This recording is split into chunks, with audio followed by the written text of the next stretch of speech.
안녕하세요. 보다 많은 이들이 인문학의 가치를 알아주길 바라는 르네상스 랩소디입니다. 오늘은 러시아의 대문호 톨스토이의 중편소설인 이반 일리치의 죽음을 마무리할 텐데요. 삶의 마지막 순간 이반 일리치가 체득한 궁극적 환희는 무엇인지 감상해 보겠습니다. 그럼 시작할게요. 자신을 둘러싼 주변 인물들의 반응을 통해 그동안 자신이 추구해온 삶 전체가 거짓이고 기만임을 깨달은 이반 일리치. 그런데 이 거짓된 삶을 넘어서는, 아니 거짓된 삶마저도 깨끗이 정화시켜주는 한 명의 인물이 조명됩니다. 그 사람은 바로 이반 일리치의 하인 게라심이었죠. 그는 이반의 대소변을 처리해주는 간병인으로 등장하는데요. 소설 속 여타 인물들과 비교되는 두 가지 삶의 태도를 갖고 있습니다. 첫째, 그는 생명의 기쁨을 만끽합니다. 사회적인 출세와 멋진 집, 맛있는 음식과 브리지 게임 등 허영심의 충족에서 오는 기쁨이 아니라 살아있음에서 오는 기쁨을 누리는 인물이죠. 소설 전체를 통해 유일하게 그는 진짜 기쁨, 찬란한 삶의 기쁨을 향유합니다. 젊고 씩씩하고 선량하고 순박한 그는 환자에게 모욕을 줄까봐 그 기쁨을 애써 억누르지만, 신기하게도 이반 일리치는 다른 건강한 사람들을 보면서 느꼈던 분노, 증오, 슬픔, 모욕감을 게라심에겐 느끼지 못합니다. 오히려 게라심의 건강, 힘, 활력을 보면서 평온함을 느끼죠. 둘째, 게라심은 이반이 그토록 갈망하던 연민을 갖고 있습니다. 이 부분은 책을 읽어볼게요.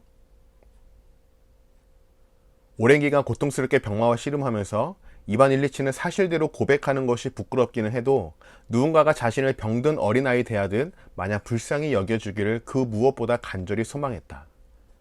아이를 달래며 보살피듯 다독여주고 입을 맞춰주고 자기를 위해 울어주기를 바랐다. 수염이 하얗게 새어가는 나이에 권위는 판사에게 그렇게 해줄 수 없다는 것쯤은 그도 알고 있었다. 그럼에도 그는 여전히 누군가가 그렇게 해주기를 바라고 있었다. 부모의 사랑을 무한히 갈구하는 어린아이의 마음은 누구나 갖고 있습니다. 무조건적인 내 편에 대한 갈망 역시 남녀노소 불문하고 모두에게 필요한 언덕이죠.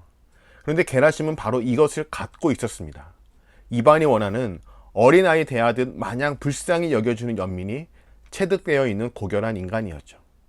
꽃에 물을 주고 길 고양이들에게 먹이를 주고 누군가와 더불어 살아가고자 하는 모든 행위, 이러한 연민이야말로 세상을 움직이는 위대한 힘입니다. 누군가는 이러한 연민을 무용하다고 말할 수 있지만, 글쎄요, 그 사람은 이 세상의 아름다움을 절반밖에 보지 못하는 건 아닐까요? 어쨌든 이반은 죽음이 엄습하면서 모든 문제는 자신에게 있음을 깨닫습니다. 하지만 인정이 쉽지 않았죠. 분명 알았습니다. 자신이 문제라는 걸. 그런데 평범하게 살아온 자신의 인생 전부를 부정하는 것이 너무나 괴로웠습니다. 그래서 어쩔 수 없었다는 자기 연민에 의한 합리화도 시도해보지만 결국 자신의 삶이 옳지 않았다는 걸 온전히 인정하고 맙니다. 그러면서 병마와 씨름하며 싸우던 그것을 체득하죠. 책을 읽어볼게요. 그래, 모든 게 그게 아니었어. 그래 생각했다. 그렇지만 괜찮아. 할 수 있어. 그것을 하면 되는 거야. 그런데 그것이 대체 뭐지? 그는 스스로에게 묻다가 갑자기 입을 다물었다. 중학생 아들이 조용히 방문을 열고 들어와 아버지의 침대 곁으로 다가왔다. 죽어가던 이반 일리치는 절망적으로 울부짖으며 필사적으로 두 팔을 내젓고 있었다. 그의 손이 소년의 머리에 부딪혔다. 소년은 아버지의 손을 잡아 자신의 입술에 대고 울음을 터뜨렸다. 바로 이 순간 이반 일리치는 나락으로 굴러떨어져 빛을 보았다. 그는 지금까지 자신이 살아온 인생이 그래서는 안 되는 삶이었지만 아직 그것을 바로 잡을 수 있으며 바로 잡아야만 한다는 사실을 깨달았다. 그것이 도대체 뭐지?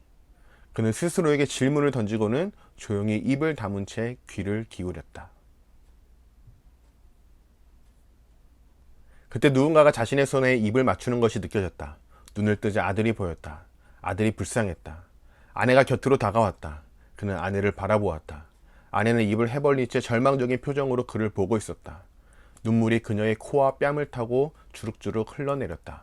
아내도 안쓰러웠다.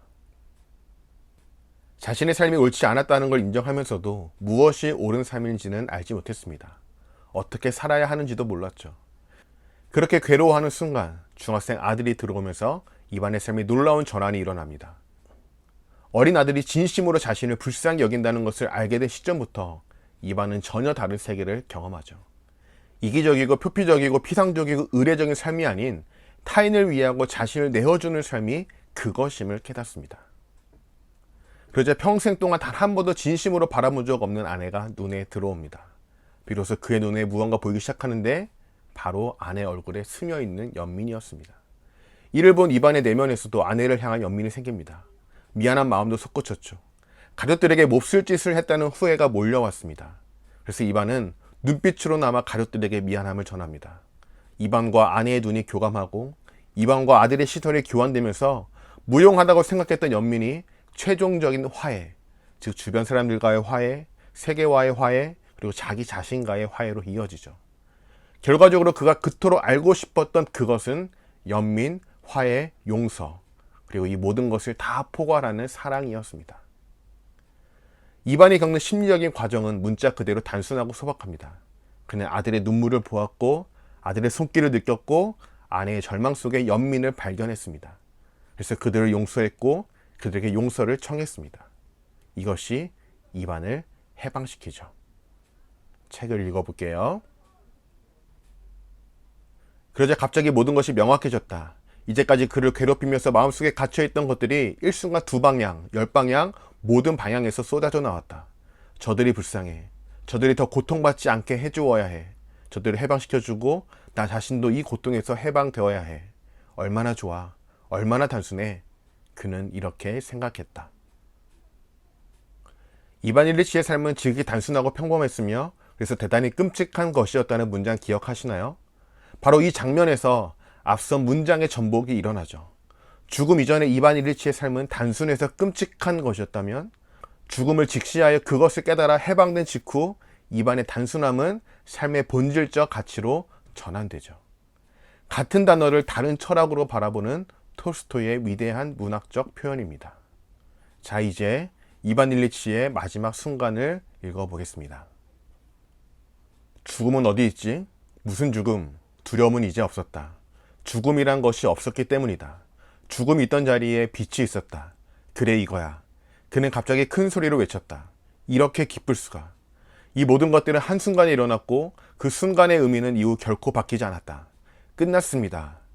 누군가가 그를 굽어보며 말했다. 이 말을 들은 이반 일리치는 마음속으로 되뇌었다.